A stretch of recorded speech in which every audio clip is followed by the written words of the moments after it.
નમસ્કાર મિત્રો, ગઈકાલે આપણે ચેપ્ટર 5 નો ન્યૂટનનો ગતિનો બીજો નિયમની ચર્ચા કરેલી હતી. એમાં આપણે શું ચર્ચા કરેલી હતી તો કે ન્યૂટનના ગતિના બીજા નિયમમાં એક હલકું પદાર્થ, હલકું વાહન અને એક પ્રમાણમાં ભારે ટ્રકની વાત કરી હતી, એક ક્રિકેટરની વાત કરી હતી, બંદૂકની ગોળીની વાત કરેલી હતી.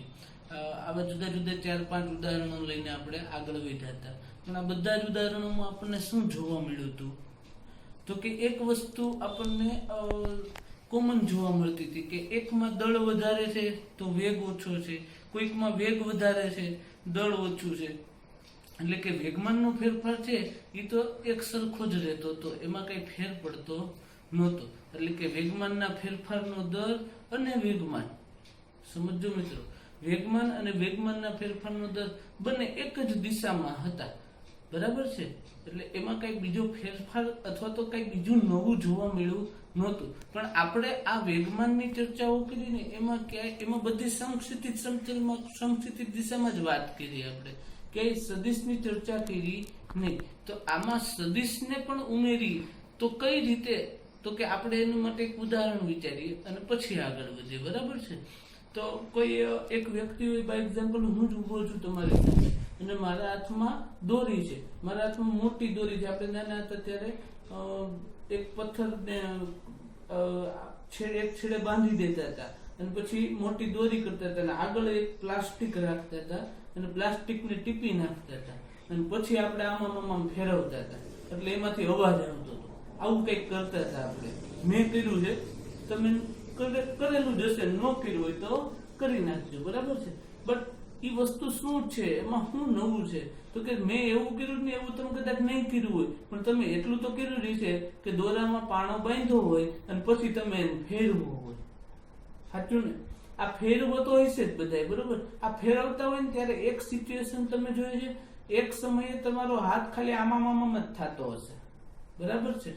ત્યારે એ પથ્થર છે એ આખો ફરતો હશે, પણ એ પથ્થર અને આપણા હાથ વચ્ચેનો ગાળો જેમ મોટો હશે ને એમ વર્ક ઓછું હશે. હવે ઈ ગાળો તમે જો નાનો કરતા જાઓ તો તમારી મહેનત વધી જાય, સમજો. આજે ન કર્યું હોય તો આ પ્રયોગ ઘરે કરજો, બરાબર છે, તમને ખ્યાલ આવી જશે. જેમ આ ગાળો નાનો થતો જશે એમ મહેનત તમારી શું થતી જશે, વધતી જશે. પેલામાં ખાલી આમાં જ કરવું પડે, પછી આમાં કરવું પડે. જેમ આ ગાળો નાનો થતો જાય ને એવી રીતે. આની અંદર મહત્વનું મારે તમને શું સમજાવવાનું છે તો કે પદાર્થ છે, પદાર્થ એટલે કે આપણે પાણો જે રાખ્યો તો એ પાણો છે એ આખો ફરે છે ત્યારે 360 રોટેશન અનુભવે છે, એટલે કે 360 ડિગ્રીનો એક આખો કોણ બનાવે છે. આની અંદર નવીન શું છે તો કે સીધી રેખાઓમાં જવાને બદલે એ પોતે હરેક ક્ષણે પ્રવેગિત થાય છે. પ્રવેગિત એટલે કે વેગમાં ફેરફાર અનુભવે છે. પ્રવેગિત થવાને લીધે એની દિશામાં ફેરફાર થાય છે. આવો સતત દિશામાં ફેરફાર થતો હોવાને કારણે આખું એક રોટેશન પૂર્ણ કરે છે. અને આ બધી જ વસ્તુ મારા બળને લીધે થાય છે.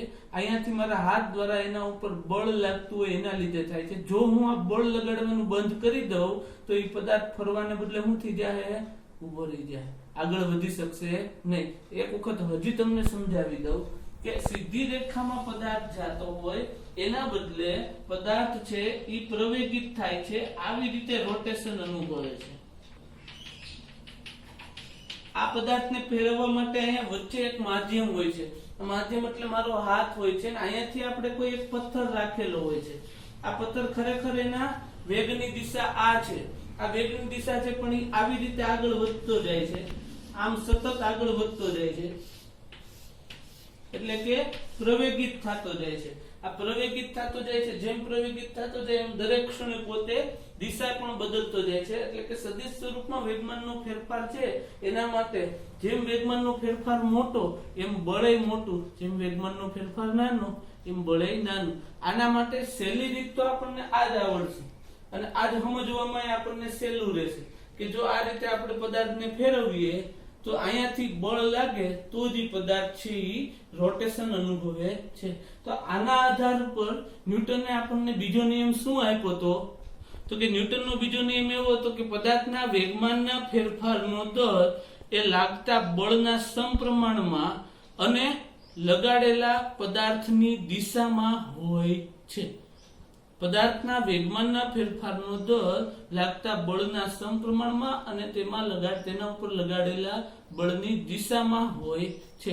તો એને કઈ રીતે લખી શકાય? તો કે મેથેમેટિકલી લખવું હોય તો જો બળ F સમયગાળા માટે ડેલ્ટા ટી માટે લાગતું બળ F છે એ કેટલું હોય? તો કે m દળનો પદાર્થ હોય તો એ F બરાબર ma આવું આપણે લખતા હોઈએ છીએ સામાન્ય રીતે. પણ આને બીજી રીતે સમજાવવું હોય તો કેમ સમજાવી શકાશે?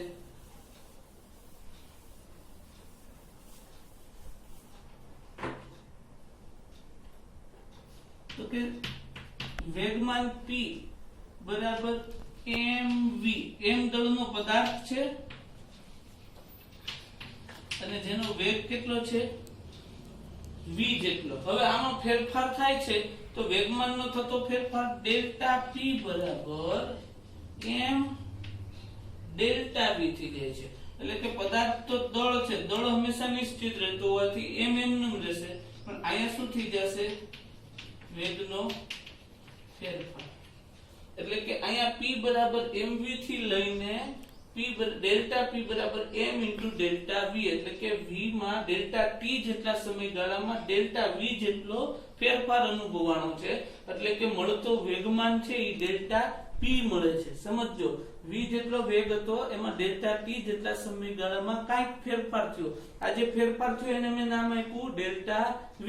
આ વેગનો થતો ફેરફાર ડેલ્ટા v ને સાથે લઈને મળતો વેગમાનનો ફેરફાર છે એ કેવો મળ્યો આપણને? ડેલ્ટા p બરાબર m ઇન્ટુ ડેલ્ટા v. તો આના આધારે લાગતું બળ છે એ શું કે છે? તો કે બળ F ચલે છે ડેલ્ટા p ના છેદમાં ડેલ્ટા t. સમજો આ વસ્તુને ખાસ ધ્યાનથી. બળ લાગતું બળ છે એ વેગમાનના ફેરફારના દરના સમપ્રમાણમાં અને તેની દિશામાં હોય છે. આવું ન્યૂટનના ગતિનો બીજો નિયમ કહે છે.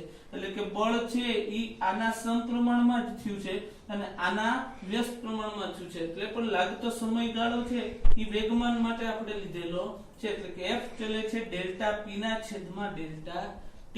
તો આને ધ્યાનમાં રાખીને આ ચલનની નિશાની દૂર કરું તો અહીંયા શું મુકાશે? F બરાબર k ડેલ્ટા p ના છેદમાં ડેલ્ટા t આવું લખી શકાશે. પણ આ લાગતો સમયગાળો ડેલ્ટા t છે મિત્રો, એ પ્રમાણમાં કેવો છે? ઘણો નાનો છે. તો લાગતો સમયગાળો નાનો હોય તો થતો વેગમાનનો ફેરફાર પણ ઘણો સૂક્ષ્મ હશે. પણ એને સમજવા માટે જ્યારે સમયગાળો ખૂબ જ નાનો હોય ત્યારે લક્ષ લેવામાં આવે છે.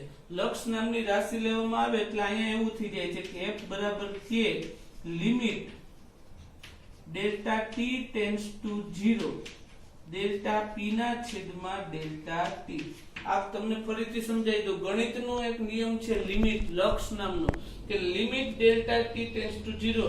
અહીંયા આપણને છેદમાં આપેલું પદ છે એ ખૂબ જ સૂક્ષ્મ હોય ત્યારે limit delta t tends to 0 એવું લખાય. ટેન્ડ્સ ટુ 0 નો મતલબ કે આ સમયગાળો જે છે એ શૂન્ય નથી પણ શૂન્યની નજીકનો છે. સમજો હજુ એક વખત, આ ટેન્ડ્સ ટુ 0 ની તરફ, શૂન્ય નહીં પણ શૂન્યની નજીકનો, ખૂબ જ નજીકનો. હિરેન ટેન્ડ્સ ટુ મેઘાણી હાઈસ્કૂલ. મેઘાણી હાઈસ્કૂલ પર નથી પણ હાઈસ્કૂલની ખૂબ જ નજીક છે. બરાબર છે? એવી જ રીતે ડેલ્ટા t ટેન્ડ્સ ટુ 0 કે 0 નથી પણ 0 ની ખૂબ જ નજીક છે. આવું જ્યારે લખાય ત્યારે આ લક્ષનું પદ છે એ વિકલનમાં ફેરવાઈ જાય છે. સમજો, લક્ષનું પદ છે એ વિકલનમાં ફેરવાઈ જાય છે. મારા આ શબ્દો અને મારો આ વિડિયો ખાસ યાદ રાખજો મિત્રો. તમે એ ગ્રુપમાં હશો કે બી ગ્રુપમાં, વિકલન તમારે ભણવું જ પડશે. ભૌતિક વિજ્ઞાન માટે ખૂબ જ જરૂરી છે આ પદ. એટલે કે limit delta t tends to 0 delta p ના છેદમાં ડેલ્ટા t, એટલે કે k dp ના છેદમાં dt આવું લખાય છે. સમજાય છે? f બરાબર k dp ના છેદમાં dt. હવે આપણે અહીંયા ધ્યાન દઈએ તો p બરાબર આપણે અહીંયા સૂત્ર કેવું લખ્યું હતું? mv. p બરાબર આપણે શું લખેલું હતું? p બરાબર mv. તો અહીંયા આપણે f બરાબર k, ઓકે, F બરાબર k dp ના છેદમાં dt એની અંદર આપણે આ સૂત્ર ફરીથી અહીંયા લખીએ છીએ કે F બરાબર k dp ના છેદમાં dt તો અહીંયા p બરાબર શું મૂકેલા હતા મેં mv તો એની કિંમત અહીંયા મૂકું તો k d ના છેદમાં dt mv આવું થશે બરાબર છે તો જ્યારે આવું પદ આવે ત્યારે અહીંયા m અને v નો ગુણાકાર છે તો આ ગુણાકારમાં વિકલનની રીત લાગુ પાડવી હોય તો શું કરવું પડે તો કે એનો એક નિયમ છે વિકલનનો કે આ પ્રથમ પદ ગુણ્યા બીજા પદનું વિકલન વત્તા દ્વિતીય પદ ગુણ્યા પહેલા પદનું વિકલન સમજો પ્રથમ પદ ગુણાકારમાં આ પદનું આની આરેનું વિકલન સમય સાથે વેગનું વિકલન dv ના છેદમાં dt નિશાની ગુણાકાર છે એટલે વચ્ચે વત્તાની બીજું પદ ગુણાકારમાં પહેલા પદનું વિકલન એટલે કે આનો નિયમ જ છે કે ગુણાકાર હોય ત્યારે પ્રથમ પદ બીજા પદનું વિકલન વત્તા બીજું પદ પ્રથમ પદનું વિકલન આવો નિયમ છે બરાબર છે એટલે આમાં હું કે તમે કઈ ફેરફાર નથી કરી શકીએ પણ આ નિયમને અનુસરીને આપણે આ સૂત્ર મેળવવું છે બીજી વસ્તુ કે સમય સાથે વેગમાં થતો ફેરફાર સમય સાથે દળમાં થતો ફેરફાર હું ને તમે બે જાણીએ છીએ સમય સાથે દળમાં કોઈ ફેરફાર થવાનો નથી એટલે કે આનું વિકલન કેવું થઈ જશે તો કે 0 એટલે અહીંયા શું વધશે m dv ના છેદમાં dt વત્તા v 0 0 સાથે ગુણાકારમાં હોય એ પણ કેવું થઈ જશે 0 એટલે પદ કેટલું મેળવ્યું આપણને k m dv ના છેદમાં dt આટલું પદ આપણને મળે છે આ પદ થઈ ગયું 0 શા માટે 0 હજુ કહું છું કે આ વિડિયોમાં ખાસ ધ્યાન રાખજો શા માટે 0 તો કે સમય સાથે દળમાં ફેરફાર ન થતો હોવાથી અથવા દળ છે અચળ રાશિ હોવાથી કે જે ફરતી નથી એવી અચળ રાશિ હોવાથી આનું વિકલન 0 થાય છે અને અહીંયા વેગના છેદમાં સમય આવું આપણે લખી શકીએ વેગના છેદમાં સમય એટલે તમે ને હું બે જાણીએ છીએ શું થાય તો કે પ્રવેગ થશે બરાબર છે વેગના છેદમાં સમય એટલે કે પ્રવેગ એટલે કે k m a આવું સૂત્ર થશે એટલે આપણને આમ જોઈએ તો f બરાબર કેવું સૂત્ર મળ્યું તો કે f બરાબર k કૌંસમાં m ગુણ્યા a તો આના ઉપરથી આપણે શું લખી શકીએ તો કે f બરાબર k m a અહીંયા આપણને k છે એ અચળાંક છે બરાબર છે તો આ અચળાંકને આપણે જે રીતે ધારવા હોય એ રીતે ધારી શકીએ એટલે અહીંયા હું k બરાબર 1 ધારું છું બરાબર છે તો k બરાબર જો હું 1 લઈ લઉં તો મને સૂત્ર મળે f બરાબર ma એટલે કે બળ બરાબર દળ ગુણ્યા પ્રવેગ એટલે કે ન્યૂટનનો બીજો નિયમ આપણને બળનું સૂત્ર આપે છે શું આપે છે ન્યૂટનનો બીજો નિયમ આપણને બળનું સૂત્ર આપે છે આ સૂત્રમાં m બરાબર શું છે તો કે દળ એટલે કે કિલોગ્રામ a શું છે તો કે મીટર પર સેકન્ડ સ્ક્વેર એટલે કે f નો એકમ શું થશે કિલોગ્રામ મીટર પર સેકન્ડ સ્ક્વેર અથવા આને આપણે કેમાં દર્શાવવામાં આવે છે તો કે ન્યૂટનમાં દર્શાવવામાં આવે છે કેમાં દર્શાવવામાં આવે છે તો કે ન્યૂટનમાં એટલે કે 1 ન્યૂટન બરાબર 1 કિલોગ્રામ મીટર પર સેકન્ડ સ્ક્વેર આનું પારિમાણિક સૂત્ર શું થશે તો કે m1 કિલોગ્રામ આપેલા છે એટલે મીટર આપેલા છે એટલે કે L1 અને સેકન્ડ સ્ક્વેર આપેલા છે એટલે કે T-2 m1 L1 T-2 આવું આનું પારિમાણિક સૂત્ર થશે આના આધારે આપણને 3 થી 4 મુદ્દા આપેલા છે આ 3 થી 4 મુદ્દાની ચર્ચા કરી અને આપણો ન્યૂટનનો બીજો નિયમ આપણે પૂર્ણ કરીએ પણ ઈ પહેલા આપણે ફરીથી જોઈ લઈએ આમાં આવતું થોડું ઘણું મેથેમેટિક્સ છે એ આપણને આવડવું જ જોઈએ ખાસ આપણને આવડવું જ જોઈએ અહીંયા વિકલનનો પણ ઉપયોગ કરેલો છે અને અહીંયા આપણે લિમિટનો પણ ઉપયોગ કરેલો છે અહીંયા મેં લક્ષ લખેલું હતું ને કે એ બધી વસ્તુ આપણને ક્લિયર હોવી જોઈએ. ખાસ મિત્રો આજે તમે આ વિડિયો જોવો ત્યારે આ એક ટેક્સ્ટ બુક સાથે લઈને બેસજો, ટેક્સ્ટ બુક અને નોટબુક, અને નોટબુકમાં બધું જ લખજો, વિડિયો સ્ટોપ કરીને બધું જ લખજો અને પછી એનું ફરીથી રિવિઝન કરજો. અને જ્યાં તમને ન સમજાય એનો સ્ક્રીનશોટ અથવા તો તમે લખેલું હોય એનો ફોટો મને મોકલજો અને કહેજો કે આ ફરીથી સમજાવો, હું તમને ફરીથી સમજાવીશ. બરાબર છે? તમને કોલ કરીને સમજાવીશ. પણ આ સમજવું ખૂબ જ જરૂરી છે. વિકલન પણ ખૂબ જરૂરી છે, લક્ષ પણ ખૂબ જરૂરી છે તમારે સમજવું. અને એના આધારે મળતું આપણને બળનું સૂત્ર F બરાબર ma, કે જે આપણને ન્યૂટનમાં લખી શકીએ, કિલોગ્રામ મીટર પર સેકન્ડ સ્ક્વેર એનું એકમ છે. તો આના ઉપરથી કહી શકીએ કે 1 ન્યૂટન બરાબર 1 કિલોગ્રામ મીટર પર સેકન્ડ સ્ક્વેર, જેનું પારિમાણિક સૂત્ર m1 L1 T - 2. ન્યૂટનના ગતિના બીજા નિયમ પરથી આપણે એક સૂત્ર મેળવ્યું F બરાબર ma. આના મહત્વના મુદ્દાની આપણે ચર્ચા કરી લઈએ. તો F બરાબર ma, જો અહીંયા લાગતું બળ શૂન્ય હોય તો 0 બરાબર ma, તો a બરાબર 0 ના છેદમાં m = 0. એટલે કે બળ શૂન્ય હોય તો પ્રવેગ કેવો થઈ જશે? શૂન્ય થઈ જશે. સમજો મિત્રો, બળ શૂન્ય હશે તો પ્રવેગ કેવો થઈ જશે? શૂન્ય. ઉલટું વિચારીએ કે પ્રવેગ શૂન્ય હોય તો બળ શૂન્ય થઈ જશે. સમજાય છે? પ્રવેગ શૂન્ય હોય તો બળ શૂન્ય થઈ જશે. એટલે કે F બરાબર m ગુણ્યા 0, therefore 0. રેડી? અને બળ શૂન્ય હોય તો પ્રવેગ શૂન્ય થાય છે. એટલે કે F બરાબર 0 બરાબર m * a = 0 ના છેદમાં m બરાબર 0. રેડી? એટલે કે બળ શૂન્ય તો પણ પ્રવેગ શૂન્ય, પ્રવેગ શૂન્ય તો પણ બળ શૂન્ય. બરાબર છે? એટલે એક વસ્તુ શૂન્ય હશે એટલે ઓટોમેટિકલી આપણે ખ્યાલ આવી જાય કે ન્યૂટનના ગતિના પહેલા નિયમ તરફ વળી જાય છે. આપણે બળ જ નથી લાગતું તો એ પદાર્થ પ્રવેગિત થવાનો નથી. પદાર્થ પ્રવેગિત નથી એનો મતલબ કે બળ લાગતું નથી. બરાબર છે? એટલે કે ન્યૂટનના પહેલા નિયમ મુજબ સ્થિર હોય તો સ્થિર, ગતિમાન હોય તો ગતિમાન રહે છે, નિયમિત ગતિ એની જાળવી રાખે. બીજો મુદ્દો કે આપણે અહીંયા વેગમાનનો ફેરફાર છે એ ન્યૂટનના બીજા નિયમને સમજી અને આપણે કેવો કીધો તો કે સદિશ ફેરફાર જોવા મળે છે. એટલે કે રોટેશન અનુભવે છે. સદિશ ફેરફાર થાય તો એના ત્રણેય યામની ચર્ચા કરવી પડે. ત્રણેય યામ એટલે કે ક્યાં ક્યાં? તો કે x, y અને z યામની. તો કે આપણી પાસે કેવું સૂત્ર હતું? F બરાબર dp ના છેદમાં dt.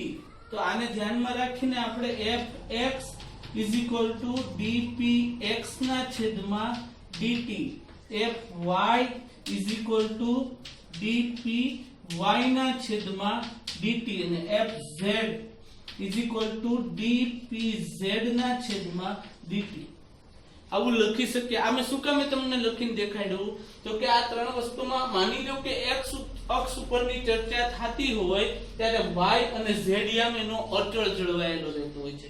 માની લો કે કોઈ y અક્ષ ઉપર બળ લાગતું હોય ત્યારે એનો x યામ અને z યામ બંને કેવા રહેતા હોય છે? અચળ રહેતા હોય છે. આમ જોઈએ તો આ સદિશ સ્વરૂપ હોવાથી કોઈ એક અક્ષ ઉપર કામ થતું હોય ત્યારે બીજી બે યામ એના કેવા રહેતા હોય છે? અચળ. હજુ આની અંદર એક મહત્વનો મુદ્દો મારે તમને સમજાવવાનો કે તમે ટ્રેનમાં બેઠા છો અને બેઠા નથી એને બદલે ઊભા થઈને તમે દરવાજે આવી ગયા છો. સમજો મારી વાતને. ટ્રેન ચાલુ છે, તમે દરવાજા ઉપર ઊભા છો અને તમે કોઈ વસ્તુનો ઘા કરો છો તો તમે ગતિમાં છો તો એ વસ્તુ ગતિમાં છે એવું કે નહીં? તો કે જો ત્યાં સુધી તમારા હાથમાં છે ત્યાં સુધી એ વસ્તુ પણ ટ્રેનની સાથે સાથે ગતિમાં છે, પણ જ્યારે તમારા હાથમાંથી છૂટી ગઈ ત્યારે એ અલગ કરેલું તંત્ર બની ગયું. અલગ કરેલું તંત્ર એટલે કે પદાર્થ પોતે બની ગયો. તો એના દ્વારા એક વસ્તુ ક્લિયર થાય કે હવે એનો પોતાનો પ્રવેગ છે. જો એનો પોતાનો પ્રવેગ હશે તો એનો પોતાનું જ બળ હશે. હવે આ વ્યક્તિ સાથે એને કઈ લેવા દેવા રહેતા નથી. એટલે કે બિંદુવત છે કે જ્યારે એ આમ કરીને આમ નીકળી જાય છે હાથમાંથી એટલે એનો પોતાનો પ્રવેગ લાગુ પડે છે, પોતાનું બળ લાગુ પડે છે. ન્યૂટનનો બીજો નિયમ એના માટે સ્વતંત્ર બની જાય છે. પછી એને ટ્રેનની ગતિ સાથે કઈ લેવા દેવા છે નહીં. આમ મૂળ સ્વરૂપે આપણે ન્યૂટનનો ગતિનો નિયમ બીજો નિયમ જુદા જુદા ઉદાહરણોથી, થોડોક ગાણિતિક બાબતોથી અને અંતે એની 2-3 આવી જે મહત્વના મુદ્દાઓની ચર્ચા કરવાની હતી એ ચર્ચાઓ કરીને પૂર્ણ કરીને હવે આપણે દાખલાઓ તરફ જઈએ. ઉદાહરણ 5.1 પેલા આપણે એની રકમ સમજીએ. રકમ જો આપણને આવડી જાય જવાબ એમાં જ હશે તો આપણે દાખલો ગણવાનો કોઈ પ્રશ્ન રહેતો નથી. આપણે ઉદાહરણ 5.1 થી સ્ટાર્ટ કરીએ. મિત્રો, આ દાખલા ગણતી વખતે હું ખાસ કહું છું કે ટેક્સ્ટ બુક તમારી પાસે હોવી જોઈએ, રફ બુક તમારી પાસે હોવી જોઈએ. તમને જો દાખલો આવડે જ છે છતાં પણ તમારે એક વખત લખવાનો છે, બરાબર છે. જો જેટલો મુહાવરો જાજો કરશો ગાણિતિક બાબતોનો એટલું જ તમને વધારે વ્યવસ્થિત રીતે અને થોડુંક ઊંડાણપૂર્વકનું આવડશે. તમને ખુદને પ્રશ્ન થવો જોઈએ કે આમ કેમ થયું, આમ કેમ થાય. આવું જ્યારે થાય ત્યારે જ આપણે ખરેખર સાંભળ્યું, ખરેખર વાંચ્યું, ખરેખર જોયું કહેવાય. બાકી તો હું એક કલાકાર છું અને હું આમથી આમ નવો નવો રોલ કરું છું, તમે મારી હામાં નથી એટલે રોલ કરતો હોય એવું ફિલિંગ મને ન આવે અને ખરેખર હું તમને ભણાવું છું એવી મને ફિલિંગ આવે એવો પ્રયત્ન તમારે બધાએ કરવાનો છે, બરાબર. ચાલો ઉદાહરણ 5.1 ઉપર જઈએ. 100 મીટર પર સેકન્ડ સ્ક્વેર ના અચળ પ્રવેગથી પ્રવેગ આપ્યો છે આપણને એ બરાબર 100 મીટર પર સેકન્ડ સ્ક્વેર. આવો અચળ પ્રવેગ આપ્યો છે, બરાબર છે. 100 મીટર પર સેકન્ડ સ્ક્વેર ના અચળ પ્રવેગથી બાહ્ય અવકાશમાં ગતિ કરતા, એટલે કે બાહ્ય અવકાશ પૃથ્વીની બહાર ક્યાંક ગતિ કરતા એક નાના અવકાશયાનમાંથી એકાએક અવકાશયાત્રી છૂટો પડે છે. હવે અવકાશયાન પણ બહાર છે અને અવકાશયાત્રી પોતે બહાર નીકળી ગયો છે, બરાબર છે. અને બે પૃથ્વીની બહાર છે. પૃથ્વીની બહાર આપણે જાણીએ છીએ એક નવું અવકાશ છે, બરાબર છે, ત્યાં છે. આગળ જોઈએ. અવકાશયાનની બહાર આવ્યા પછીની ક્ષણે તેનો પ્રવેગ કેટલો હશે. હવે જ્યારે એ અવકાશયાનમાંથી બહાર નીકળી જાય છે ત્યારે એ અલગ પડી જાય છે, તો હવે એનો પોતાનો પ્રવેગ કેટલો હશે તો કે એમાં કાઉન્સમાં શું લખ્યું છે કે એવું ધારો કે નજીકમાં તેના પર ગુરુત્વ બળ લગાડતા કોઈ તારાઓ હાજર નથી. એટલે કે એને થોડા ઘણા અંશે પણ ગુરુત્વ બળ ક્યાંયથી લાગતું નથી. જો એને ક્યાંયથી ગુરુત્વ બળ ન લાગતું હોય અને અવકાશ પૃથ્વીની બહાર હોય તો ત્યાં કોઈ પણ બળની હાજરી હોતી નથી. જ્યારે કોઈ પણ બળની હાજરી ન હોય ત્યારે આપણને શું મળે તો કે આપણે જોઈએ આના જવાબની અંદર, બરાબર છે. તો કે તેના પર ગુરુત્વ બળ લગાડતા કોઈ તારા નજીકમાં નથી અને નાનું અવકાશયાન તેના પર અવગણ્ય એવું ગુરુત્વ બળ લગાડતું હોવાથી અવકાશયાનમાંથી બહાર નીકળતા તેના પરનું કુલ બળ કેવું થાય છે? શૂન્ય થઈ જાય છે. મતલબ કે એ હવે કેવો થઈ ગયો? અચળ પ્રવેગ એવો શબ્દ વાપરેલો જ હતો એ લોકોએ, એટલે કે બળ કેવું થઈ ગયું એનું? શૂન્ય. અને પહેલા નિયમ મુજબ અવકાશયાત્રી એ પ્રવેગ પણ કેવો છે? શૂન્ય છે. હવે એમાં કાંઈ ફેરફાર થવાનો નથી. એને પ્રવેગિત કરે છે એવું એક પણ બળ હાજર નથી. એટલે આના ઉપરથી આપણને જે પૂછ્યું છે કે પ્રવેગ કેટલો હશે તો આપણે કહી શકીએ કે ઉપર ગયા પછી એને એક પણ બળ લાગતું ન હોવાથી એનો પ્રવેગ શૂન્ય મળશે. કેવો હશે તો કે પ્રવેગ આપણને એનો શૂન્ય મળશે. એક વખત વાંચી લો અને ફરી પાછા આપણે આગળ વધીએ. ઓકે. ઉદાહરણ 5.2 પેજ નંબર 95 ઉપર ઉદાહરણ 5.2 જોઈએ આપણે. તો કે 0.04 કિલોગ્રામ દળ ધરાવતી, એટલે કે 0.04 કિલોગ્રામ દળ ધરાવતી, બરાબર છે, 90 મીટર પર સેકન્ડની ઝડપથી ગતિ કરતી એક બુલેટ, એટલે કે ગોળી 90 મીટર પર સેકન્ડની ઝડપથી ગતિ કરતી u બરાબર 90 મીટર પર સેકન્ડ આવી એક બુલેટ એક ભારે લાકડાના બ્લોકમાં પ્રવેશે, એટલે કે આમ આવી નાની ઉપર પ્રવેશે છે, ભારે લાકડાના બ્લોક ઉપર પ્રવેશે છે અને 60 સેમી નું અંતર કાપીને અટકી જાય છે, એટલે કે અંદર ઘૂસી જાય છે અને ત્યાં 60 સેન્ટીમીટર નું અંતર કાપે છે. s બરાબર 60 સેન્ટીમીટર, સેન્ટીમીટર ને મીટરમાં ફેરવીએ એટલે 0.6 મીટર એટલું અંતર કાપીને અટકી જાય છે. તો શું કે છે તો કે બ્લોક વડે, એટલે કે આ બ્લોક વડે બુલેટ પર, એટલે કે ગોળી ઉપર સરેરાશ અવરોધક બળ કેટલું લાગે છે? માનો કે કેવા એવું માંગે છે કે આ વસ્તુ છે એ આમ જાય છે ત્યારે આના દ્વારા આ અંદર લગીને ઘૂસી જાય છે પણ ઘૂસીને અટકી જાય છે. એનો મતલબ કે આના દ્વારા આ ગોળી ઉપર પણ બળ લાગ્યું છે અને આ લાગેલું બળ કેટલું છે એ પૂછ્યું છે. બળનું સૂત્ર કેવું છે તો કે F બરાબર ma. આપણને એમ આપેલો છે તો કે હા એમ છે અહીંયા હાજરમાં, એ આપ્યો છે તો કે એ નથી આપ્યો આપણને, તો એના બદલે શું આપ્યા છે s અને u. તો ચેપ્ટર નંબર 3 માં આપણે સૂત્રો ભણ્યા હતા ન્યૂટન બોલે ગતિશાસ્ત્રના 3 સમીકરણો હતા. v બરાબર v0 plus at, v square minus v s બરાબર v0t પ્લસ 1/2 at સ્ક્વેર અને u square v square minus u square is equal to 2as. આવું એક સમીકરણ ભણ્યા હતા, બરાબર છે. v square minus u square is equal to 2as. પણ આપણે બધા જાણીએ છીએ અહીંયા અંતિમ તો કેવી થઈ જાય છે, ગોળી અંદર જઈને અટકી જાય છે, એટલે કે v બરાબર તો કેવા જશે 0 છે, બરાબર છે. એટલે અહીંયા હું એની કિંમત મૂકું છું 0 માઈનસ u સ્ક્વેર, u બરાબર કેવા છે 90 ગુણ્યા 90 બરાબર 2a, s બરાબર કેટલા છે 0.6, બરાબર છે. તો આના ઉપરથી a બરાબર માઈનસ 90 ગુણ્યા 90 છેદમાં 2 ગુણ્યા 0.6, બરાબર છે. આ 0.6 ને આપણે કેમ લખી શકીએ માઈનસ 90 ગુણ્યા 90 2 ગુણ્યા 6 ના છેદમાં 10, છેદનો છેદ અંશમાં આવી જશે એટલે કે માઈનસ 90 ગુણ્યા 90 ગુણ્યા 10 6 ગુણ્યા 2, બરાબર છે.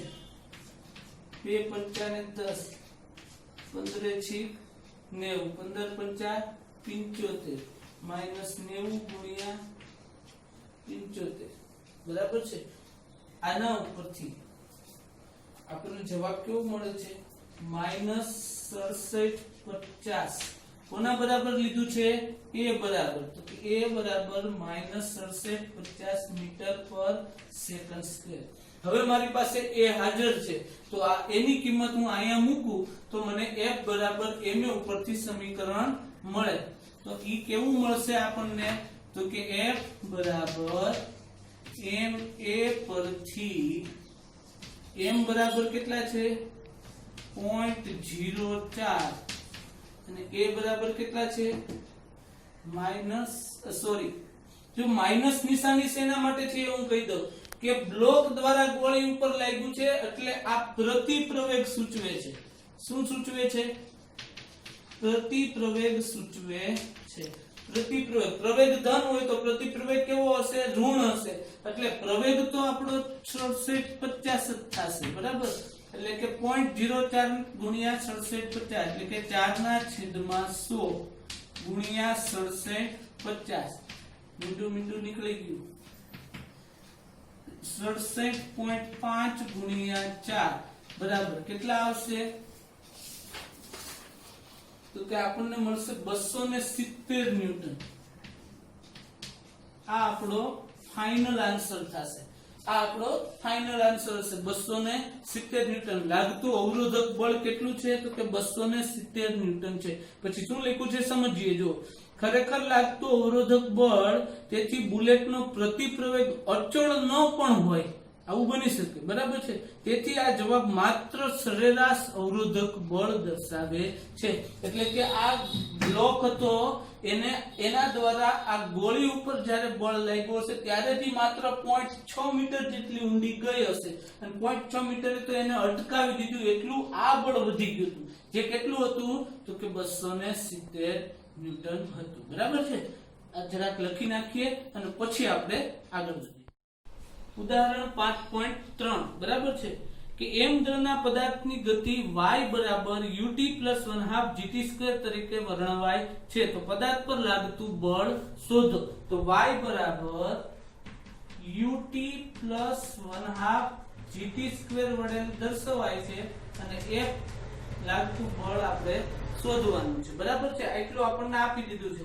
તો y ના આધારે dy ના છેદમાં dt સમય સાપેક્ષે સ્થાનનું વિકલન એટલે કે આપણને શું મળશે વેગ મળશે. તો એનું સૂત્ર કેવું થશે તો કે d/dt ut + d/dt 1/2 gt².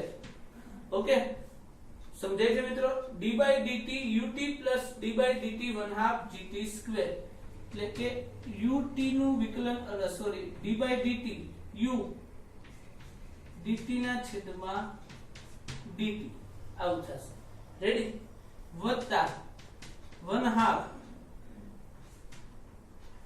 d by dt gt square આવું થશે રેડી આ 1/2 d by dt gt square નું વિકલન કેવું થશે તો કે 1/2 g dt square by dt વત્તા t સ્ક્વેર dg ના છેદમાં dt આ પદ આખું થઈ જશે શૂન્ય આટલું પદ વધશે તો આનું કેવું વિકલન થશે તો કે 1/2 g t સ્ક્વેર નું વિકલન થશે 2t આ કેવી રીતે આવ્યું તો કે હું અહીંયા તમને સમજાવું છું dt સ્ક્વેર ના છેદમાં t બરાબર તો 2t raised to 2 minus 1 એટલે કે 2t raised to 1 એટલે કે આને અહીંયા આપણે 2t પણ લખી શકીએ હવે આ કેવી રીતે આવ્યું તો કે હું અહીંયા વ્યાપક સૂત્ર ઉપરથી સમજાવું છું dt ની n ઘાત ના છેદમાં dt બરાબર n t raised to n minus 1 આવું વિકલનનું સૂત્ર છે કે આગળની ઘાત છે ને આગળ મૂકી દેવાની પછી આખું પદ લખવાનું t ની n અને પછી ઘાતમાંથી એક બાદ કરી નાખવાના એટલે કે n t raised to n minus 1 આ વ્યાપક સૂત્રને અનુલક્ષીને આપણે અહીંયા આગળ વધીએ તો કે 2t raised to 2 minus 1 2 minus 1 એટલે કે 1 તો t raised to 1 ને t પણ કહી શકીએ એટલે કે 2t અહીંયા આની કિંમત મૂકીએ તો 2 નીકળી જાય છે બરોબર આગળ શું હતા તો કે u હતા એટલે કે અહીંયા શું વધશે u g t એટલે કે આ આપણને શું મેળવો તો કે વેગ મેળવો બરોબર છે વેગના આધારે આપણે પ્રવેગ મેળવીએ તો કે a બરાબર dv ના છેદમાં dt તો કે d ના છેદમાં dt u gt તો કે du ના છેદમાં dt g dt ના છેદમાં dt t dg ના છેદમાં dt બરાબર છે પણ અહીંયા g અચળ પદ હોવાથી આની વેલ્યુ શૂન્ય થઈ જશે t ના છેદમાં t એટલે આની વેલ્યુ 1 થશે અને આ અચળ પદ હોવાથી આની વેલ્યુ પણ શૂન્ય થઈ જશે એટલે કે a બરાબર આપણને મળશે g તો આને આધારે આપણને આ જે સૂત્ર મળ્યું છે આને આધારે બળ F બરાબર ma પરથી F બરાબર m * g જે આપણને મળતું સમીકરણ છે આ એક વખત લખી નાખીએ અને પછી પાછા આપણે આગળ વધીએ મિત્રો અગત્યની સૂચના મારે તમને આજે એ આપી છે કે તમે આ દાખલા ગણો સમજો એક વાર બે વાર ત્રણ વાર ગણો ન સમજે તો મને પૂછજો આ બધું તો ખરું જ સાથે સાથે એક પ્રશ્ન રહેતો હશે કદાચ કે વિડિયોની અંદર સાહેબ અવાજ ધીમો આવે છે હું મારાથી બનતા તમામ પ્રયત્નો કરું છું પણ મારી આપને એક અંગત સલાહ છે કે તમે હેન્ડ્સફ્રી રાખી અને પછી આ વિડિયોને સાંભળજો તો તમને ક્વોલિટી અવાજની સારી મળશે જ્યારે હું માઇક કેવું પહેરીશ તો હું બોલીશ એ સંભળાશે ખરા પણ કદાચ થોડું ઘોઘરો અવાજ આવશે મેં પ્રયત્ન કર્યો તો પણ મને ન ગમ્યું ને એટલે મેં ઓરિજિનલ ને રાખવાનો પ્રયત્ન કર્યો છે કે to be transparent is to be beautiful તમારું જેવું હોય એવું જ દેખાય ને તો એ વધારે સારું લાગે એટલે મેં પ્રયત્ન એવો કર્યો છે બનતી કોશિશ કરું છું કે હજુ આનાથી સારો અવાજ મળે તમને પણ જ્યાં સુધી ક્લિયર ન થાય ત્યાં સુધી આપણે હેન્ડ્સફ્રી રાખીને સાંભળીએ આવનારા દિવસોમાં હું તમને 100% અવાજનો પ્રશ્ન તમારો સોલ્વ કરી આપીશ થેન્ક યુ